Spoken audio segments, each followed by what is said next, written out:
Hey guys, how's it going? I just recently saw the new Star Wars film. I know this video is probably behind a lot of the other critics' review, but here it is. It's unscripted, and don't worry, I'm getting to the Clone Wars stuff. That will be coming very soon, probably about a week from today. Anyway, so the first thing I want to talk about is the Force Awakens. You know, that movie that, you may have heard of, part of a franchise called Star Wars. You know, may have heard of it. It's kind of an obscure sci-fi franchise. Anyway, so just going into this, there was definitely more hype for a movie that I've ever seen in my life. That may just be because I'm like 18. I haven't seen that much, but even for Revenge of the Sith, there, to my memory, I just never remember there being this much hype for a movie, and to a point where even movies that you wouldn't even think would be affected by it, like I heard The Good Dinosaur tanked sheerly because Star Wars was that big. I also heard the movie was crap, but that's another story. And yeah, a lot of hype went into this. I've been following this ever since, that first teaser was released about 2 years ago, if I remember. And I managed to keep my expectations low, tried to go in with an open mind. Fortunately, one major spoiler did come to me before I saw the movie, but I'll get to that later in the spoiler section. This will be spoiler free up to a certain point, and I'll make sure I clarify when that is. So, my fears going in was that number one, it was going to be a very engineered experience. It was going to be very J.J. Abrams and Disney just going through and trying to artificially recreate what Star Wars did way back when, and still continue to do to a certain extent, and that it wouldn't come off sincere. You get the gist. And the other fear I had was, I am a fan of expanded universe, but we'll get to that in other videos. But when I heard the initial premise that this would take 30 years later and that Luke would be somewhere else, somewhere hidden, and the Resistance will be fighting the First Order, I kind of had this fear going in that after Return of the Jedi, everything just goes downhill. Like, oh, you thought the Emperor's death, Darth Vader's death, the destruction of the second Death Star, and the destruction of the Imperial fleet was big. No, no, that was just one small victory, and then it's just been dread for the next 30 years. Which, that really just sort of diminishes the whole conclusion of the trilogy. Like, you always get the idea that after Endor, things basically wrapped up, and it's okay that in the novels they kind of expand upon that, and that, they're, or even something that this movie's added, the Battle of Jakku, that things don't initially wrap up, war doesn't wrap up nicely in one final battle. It's just a long, never-ending series of minor conflicts that ultimately cease, but they have negative rippling effects, and nothing has just a clean cut ending. But I was afraid that they would try and play up the idea that the Rebel Alliance never defeated the Empire, and that the Empire remained dominant over the galaxy, and that just sort of diminishes the victory of Endor or Return of the Jedi. But anyway, the next fear I had was that,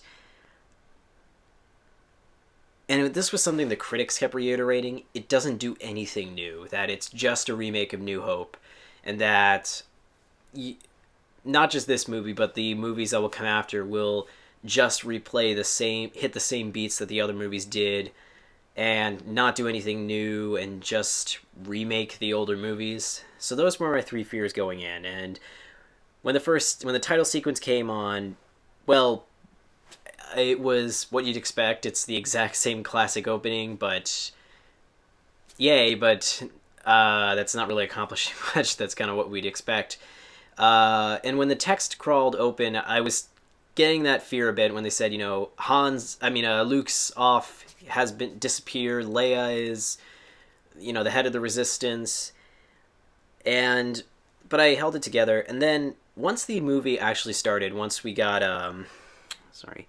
Poe Dameron on Jakku, just that opening was just fun, and it didn't necessarily feel like Star Wars per se. It felt very much like J.J. Abrams' Star Trek, but that's a good thing. It was fun. It was energetic. I wanted to see where it was going. Uh, meet Finn right off the back, and he's immediately likable.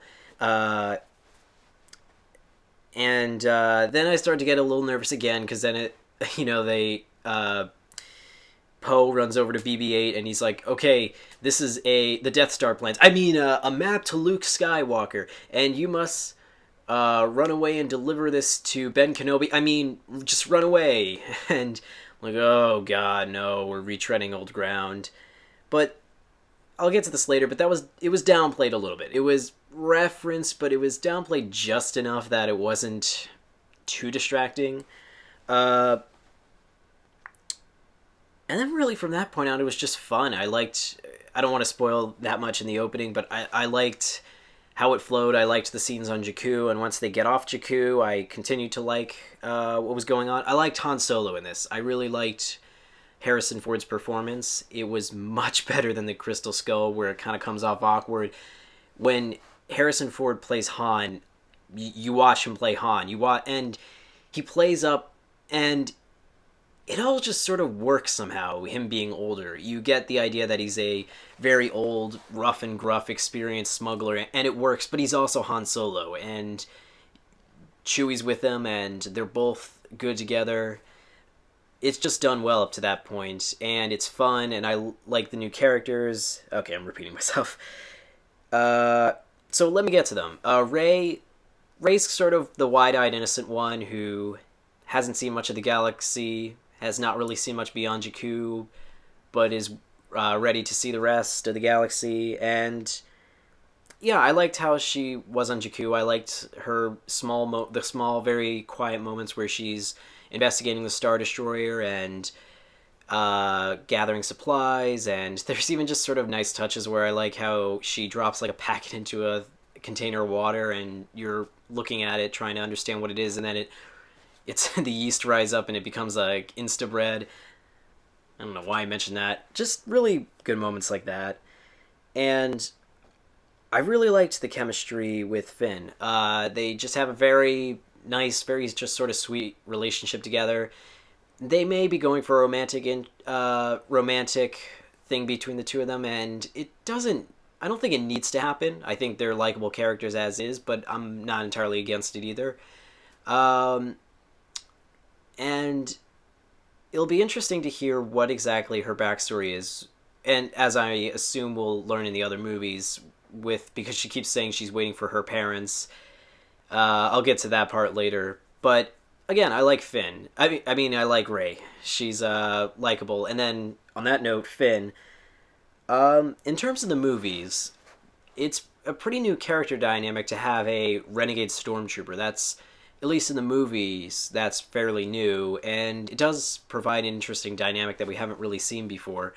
And I kind of like Finn how, to a certain extent, he's kind of likably stupid.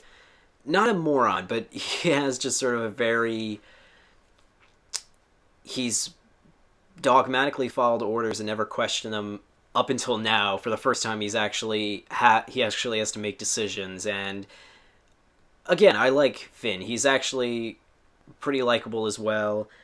Let's see, what did I have written down? And also, I like, I'll get to this later, that he picks up the lightsaber, and, well, you know what, I'll get into that later.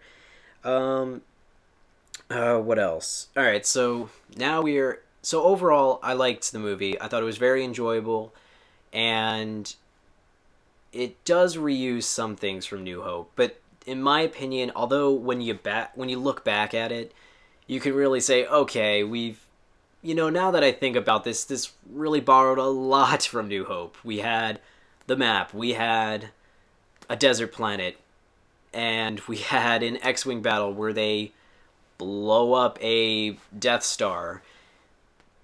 But it was enjoyable enough, and it was done well enough that you don't necessarily notice it as much when watching the movie. I felt like for the most part, I didn't know entirely where it was going. And I say all this because now I'm going to middle spoilers. So this is where I'm going to spoil some of the stuff that happens in the end of the first act and the second act. So be warned. I forgot to write down her name, but I really on the other characters, I really liked what's her face, Orange Peel Eyes. uh, I know I'll if I'm not lazy, I'll flash her name, but I really liked her. She was likable. She kind of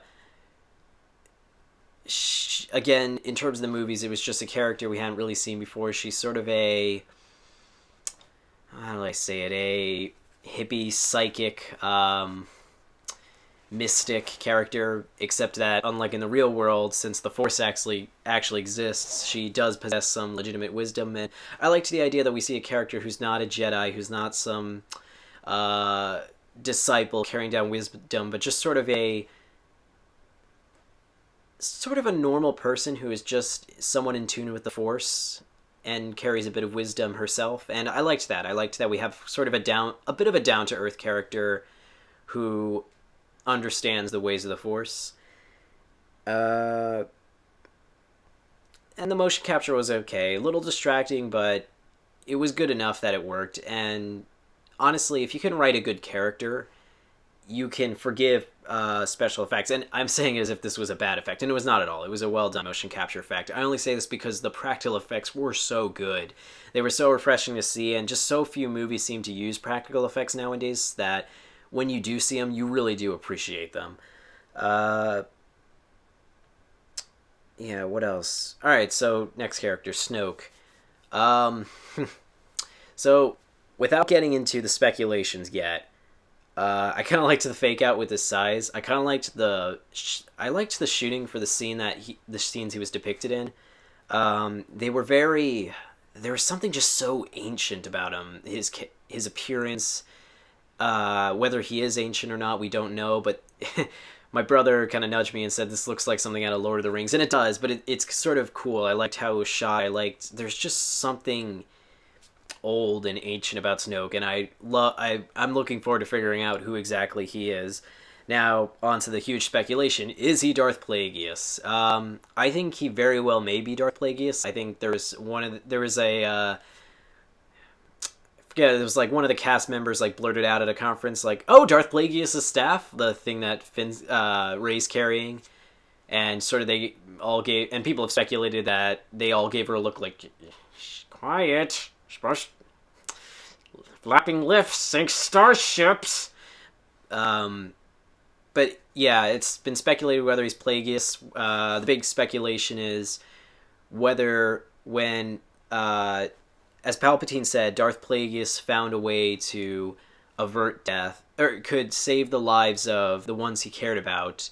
And the theory is that, well, that's all Palpatine knew, but as it may turn out, Plagueis may have actually found a way to cheat death himself and is now resurrected himself. And there's a little tie-in in the book Aftermath where there's someone looking out at the command bridge, like shortly of a Star Destroyer, shortly after Endor, and speculating on how he should navigate the rest of the Empire. And I'll get more into that later, but it doesn't matter because I like him. We don't know much about him, but I think he has a lot of potential, and if he is Plagueis, that would definitely be cool. Poe Dameron. Poe is just fun. Poe is just a fun character. He seems like he'll be the next Wedge Antilles in many ways. He's just a X-Wing pilot, sort of a side character, but he's actually gets a little bit more of a characterization than Wedge did. If anything, he's almost a bit like Biggs with all the scenes. I mean, all of the scenes of Biggs put back into A New Hope. Like, he gets about the same amount of screen time as Biggs did with that deleted scene at Tashi Station. Tashi Station. If you look that up, it's an interesting clip where you see a big chunk of A New Hope, that opening of New Hope that was cut out, where Luke goes to Tashi Station and talks with Biggs. But yeah, he's just fun. He and Finn really just had some really enjoyable chemistry at the first half of the movie, and yeah, I'll be happy to see where he goes next. All right, now for Target 2.0. General Hux. Now, I was supposed to look this up, but I forgot.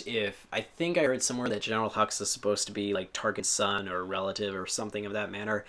Honestly, he's boring in this one, and honestly, it gets annoying when you see, what's his name, Hux. When you see Hux, uh, uh, Kylo Ren and Plagueis, the hologram of Plagueis, looking at the two of them, and you're like, I'm looking at the Emperor, Darth Vader, and Tarkin. I hate. I hate when we're seeing the exact same dynamic. Like, I wish they would throw a few more things in, and as of now, he's just. I think he survives at the end of this, if I'm correct. He's a superior to Kylo Ren. They don't like each other, and he's holding Kylo Ren's leash. He's just Tarkin, a less interesting Tarkin as of now, in my opinion, and maybe he'll get better in the sequels, but as of now, I don't like him. Now, Kylo Ren, and, well, spoilers for... I'm getting into third act spoilers, but Kylo Ren slash Ben Solo. Despite kind of how much of a wimpy villain he is, on some level, it just works, I feel. It almost works. I like that he's different. He's not Darth Vader. He's sort of a Darth Vader wannabe, but that's acknowledged, and that's actually kind of an interesting perspective to take, because he wears a helmet. Darth Vader wore a helmet because he was scarred and he needed a life support system to keep him alive. With this, he just wears the mask because it makes him look intimidating, and it's sort of pathetic on some level, but it works in a strange sort of way for me. First off, what I like is that his training's incomplete. There's a point where Supreme Commander Snoke tells whatever men who are working him on the First Order that his training's incomplete, take him back to my base for further training. So that's interesting, because Darth Vader was sort of a fully fledged Sith Lord, but Kylo Ren is sort of an acolyte who needs some more training, which I find interesting. And also just the whole dynamic with the Darth Vader mask, where he's just talking to Darth Vader's decapitated head. I don't know if his head's still in there, but the helmet. And it's almost like a drug addiction. He's like, I want to feel that darkness, the darkness you made me feel originally. Kylo Ren is very much a character who is actually seduced by the dark side. He feels what he thinks is Darth Vader's essence, filling him with darkness, but it's implied that was actually Snoke, who, I don't know, gave him the dark side cocaine that initially seduced him. And what I like is that it seems like he's abandoning whatever his morals are to just feel that, almost high in a sense, or just feel the darkness he once felt. And it comes off kind of laughable at first. Like, there's a scene where he's takes his lightsaber and just smashes equipment just because someone failed. And there's a point where just two stormtroopers, like, look around and like, okay, and it's played for comedy when they just decide to walk away because Kylo Ren's basically having a temper tantrum.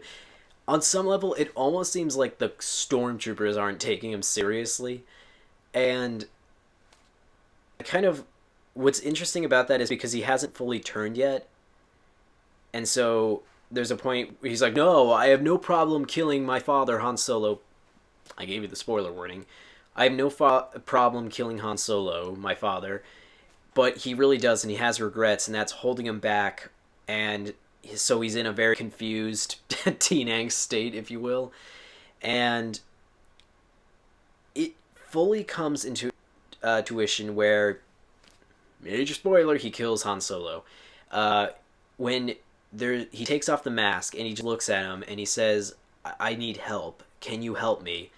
And you kind of know where this is going, but it's still a blow to the chest when he finally does kill him, and he just gives like the most genuine just look at him and just says thank you.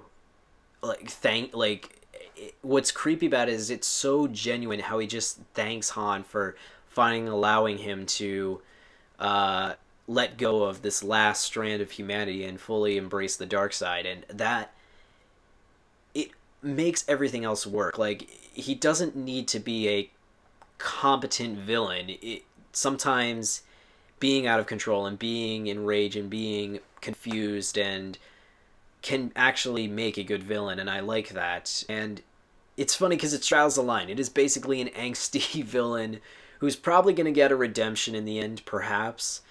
And but it straddles a line, and I can understand how some people would just get annoyed at it, that he's just a whiny villain. But it just, the way it all culminated with him killing Han Solo, it works on some level. It sort of works because he, it works because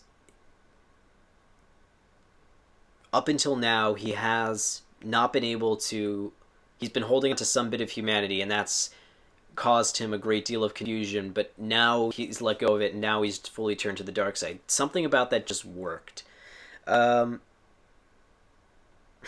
It's funny because, and I actually, here, while I'm on it, I really like the backstory they did set up. You know, I was nervous before about what, so Luke just decided to send himself into exile for 30 years? No, I like how all of this happened fairly recently. Everything, the big event that they keep referencing happened fairly recently, maybe a few years ago, where basically Luke set up a Jedi Academy, which I like. I think that's it, progress has been made. He's reestablishing the Jedi Order, and Han and Leia did get together. They had a child, and everything seemed to be going well. The Republic existed, and then Kylo Ren, or Ben Solo, turned to the dark side and massacred the entire temple, and then turned some of the other students into other I think Knights of Ren, if I'm correct.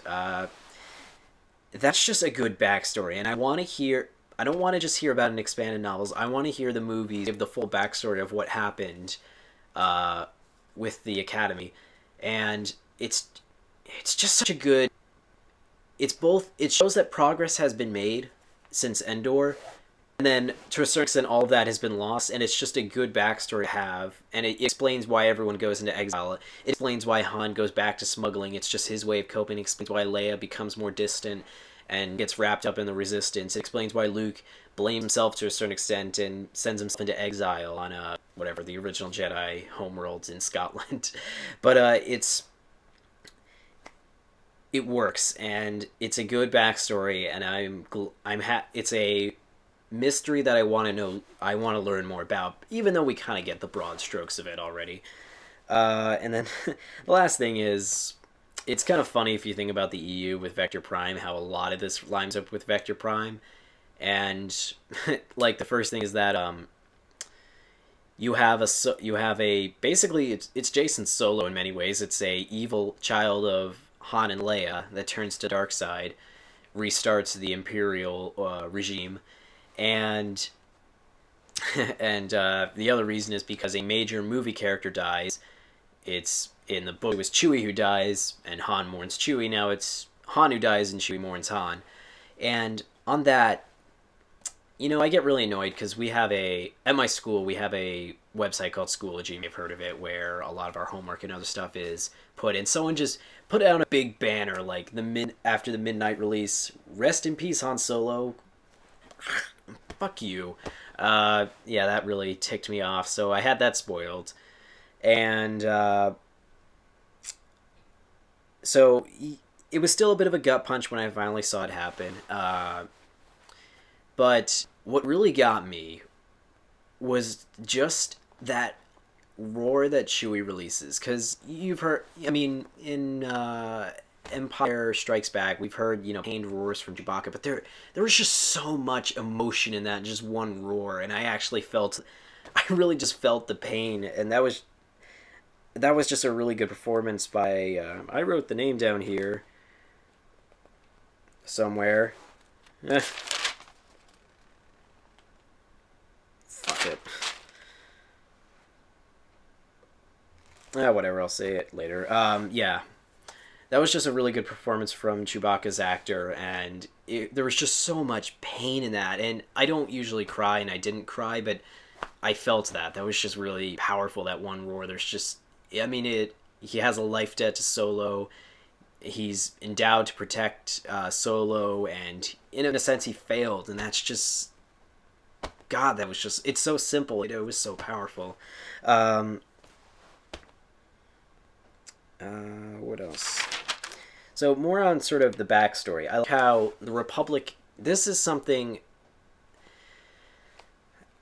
I read Aftermath, so I sort of speculated on how the two correlated, and from my understanding, and I like this direction they went, the Republic, the new Republic was established after Endor, and for the most part, the Empire kind of kept repeatedly losing after that. It kind of retreated, and then there's Jakku, and if I'm correct, that was more Republic victory, and the Empire kind of lost after that. And there's two like key moments in Aftermath that kind of explain where the galaxy is in Force Awakens. There's a scene with Mon Mothma where she explains how she wants to demilitarize the Republic, and that about a year, or when the Imperial conflicts end, she will like remove like 90% of the Republic's military actions and really demilitarize the Republic.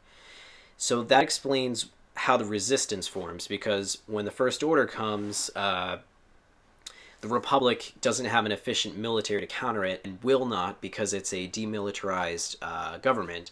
So that explains why the Resistance forms, and why you have, like crusty old people like Admiral Akbar and Nub Nub, and Wedge Antilles was supposed to be there, but the actor refused to come. Why Leia and just other people are coming out of retirement just to help the Resistance, and why the Resistance is basically on its own, but it's aligned with the New Republic. And I like that. I like that the Empire, the First Order is weak, but so is the Resistance. So they're put on somewhat equal playing field. Maybe even the New Order has a bit. I mean, the First Order has a bit more of a advantage over the Resistance.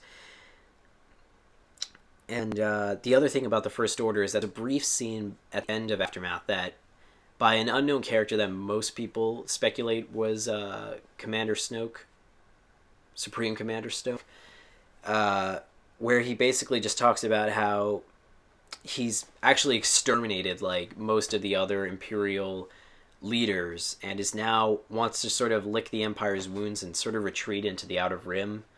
And I like the idea that the remnants of the Empire kind of just retreat, lick the ruins, and then over like 30 years build that third Death Star, or whatever, the Sun Star weapon they build, and now are coming back and attacking the New Republic full force. If I'm correct, they actually blow up the planet where the New Republic is stationed on. It's not Coruscant, it's some other planet they invented, which is pretty major, and everyone's pulled out of retirement, and I already talked about Han Solo's death. What else? But one more thing to talk about with Han Solo's death, actually, is that Lawrence Kasdan actually wanted to kill off Han in Return of the Jedi, and there was sort of one interview where they kind of made it clear that Han was going to die, because they said, are you glad that you didn't die in Return of the Jedi? No, because I get to come back for The Force Awakens. And just the way it all played out, you can kind of tell that Lawrence Kasdan wanted to tell Han's death, and when he gets to finally say goodbye to Leia, and it's clear that it's a goodbye scene, and yeah, he really wanted to tell the story and write Han out, so it became kind of clear that he wanted to basically tell Return of the Jedi's Han's death scene story, but now he's doing it 30 years later. Yeah, 30 years later. Alright, what else? Okay, here's another thing I just loved. I loved the fake out Rey. I loved how we see Finn holding the lightsaber in every single trailer, and he does use it in the movie, but he's basically just sort of hacking and slashing with it. And I like that we're deceived, because it's actually Rey who's the Force sensitive one, and she's the one who's going to become a Jedi. And I liked that fake out. I liked being surprised by that. That was pretty well done. And you really have to respect the secrecy they went to keep, because everything seems to get spoiled nowadays. So the lengths everyone got annoyed with how secret Abrams went, but I don't think people truly have a respect for how much he tried to hide so that it'd be a surprise in this movie. Because if you release too much, people can put pieces together and figure out what's in a movie. So they really did a lot of great strategizing with how much they showed in trailers. All right, what else?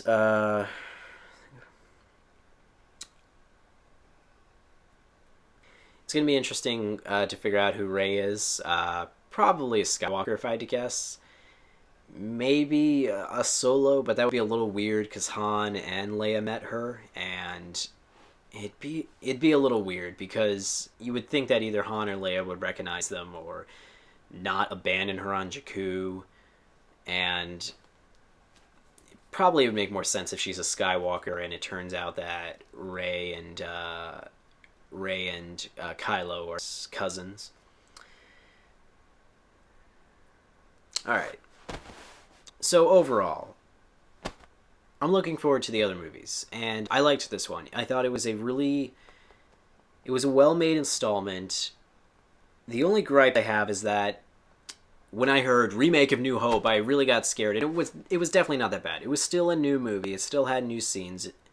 It felt new, but there were definitely a few moments where the X-Wing battle, I really felt nothing. I'm like, oh, come on, they're doing a trench run too. And when you look at it, you can really say, hey, they kind of hit a lot of the same beats A New Hope did in many scenes. But it's like, all right, now I give you a pass. It was fun. It was enjoyable. Dear God, do something different. Please, if I will be very angry if Episode 8 is Luke trains on Dagobah with you. I mean, Luke trains Rey on Mystic Green Planet, and meanwhile, we cut to what everyone else is doing. We cut to, I don't know, Chewbacca and Finn outrunning a Star Destroyer with C-3PO. You got to... So, the chances of outrunning an Imperial Star Destroyer are 3,001! Or something like that, and then Finn gets captured, and Rey gets a vision, and Luke says, no, Luke, it's too... I mean, Luke says, no, it's too dangerous. And then Kylo Ren reveals that he's Rey's father. Yeah, that would get... And then Lando shows up, and he has a smuggler business. He has some sort of, like, elaborate business that he's doing. Do something different. Don't make this Star Trek Into Darkness, because a lot of the signs are showing that nothing really new is going to happen. It's going to regress. Do something different. You have the potential to do something different, and I don't know where it's going to go. The funny thing is, I like Into Darkness, even though there is so much lack of originality in it. Like, there's clearly talent and effort put into it, but it's weighed down by just how repetitive it is and how much it reused from other movies.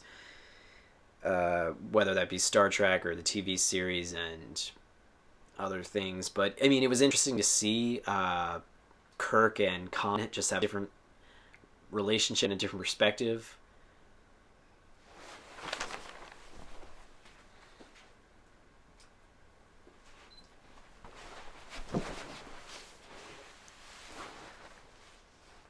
It was interesting seeing Kirk and Khan have a different perspective, actually working together, but still, we're hitting the exact same beats, and it's like the Enterprise leaves, comes back because Earth's in trouble, and even the new one, like, there's the Enterprise is under threat by a threat, and then already there's shots of Earth being attacked and the Enterprise coming to save her. Like, oh god, I mean, I know that's not Abrams who directed it, but still enough.